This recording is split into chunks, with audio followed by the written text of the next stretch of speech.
తమిళ star hero Vijay కథానాయకుడిగా GOAT the greatest of all time అనే టైటిల్తో వస్తున్న సినిమా కోసం ప్రేక్షకులు ఎంతగానో ఎదురు చూస్తున్నారు. సెప్టెంబర్ 5న విడుదల కానున్న ఈ సినిమా ప్రమోషన్స్ను చిత్ర యూనిట్ పెద్ద ఎత్తున నిర్వహిస్తుంది. ఈ ప్రమోషన్స్లో భాగంగా చిత్ర దర్శకుడు వెంకట్ ప్రభు ఒక కీలక విషయం బయటపెట్టారు.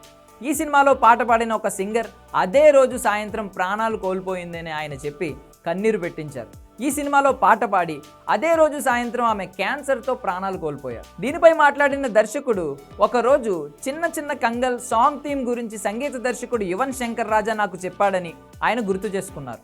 ఆ పాటను ఆయన సోదరి గాయని భవతారిణితో పాడించాలని నిర్ణయం తీసుకున్నామని, ఆ సమయంలో ఆమె తీవ్ర అనారోగ్యంతో ఉన్నారని, త్వరగా కోలుకుని చెన్నై వచ్చిన తర్వాత పాడుతారని ఎదురు చూశామని ఆయన చెప్పుకొచ్చారు. అయితే ట్యూన్ పూర్తయిన రోజున ఆమె మరణించారని, ఆర్టిఫిషియల్ ఇంటెలిజెన్స్ సహాయంతో లాల్ సలాం సినిమాలోని ఒక పాటను దివంగత గాయకుడు సాహుల్ హమీద్ గాత్రాన్ని వినిపిస్తే భవతారిణి గాత్రాన్ని ఎందుకు వాడకూడదని అనుకుని ముందుకు వెళ్ళామని ఆయన గుర్తు చేసుకున్నారు. ఆ సాంకేతిక పరిజ్ఞానం గురించి ఏఆర్ రెహమాన్ను అడిగి తెలుసుకున్నామని, భవతారిణి రా వాయిస్ను తీసుకుని మరో సింగర్ ప్రియదర్శిని సహాయంతో ఏఐ ద్వారా మంచి అవుట్పుట్ తీసుకొచ్చామని, ట్యూన్ బాగా నచ్చడంతో స్వయంగా విజయ్ ఈ పాటను పాడతానని ముందుకు వచ్చారని ఆయన తెలిపారు.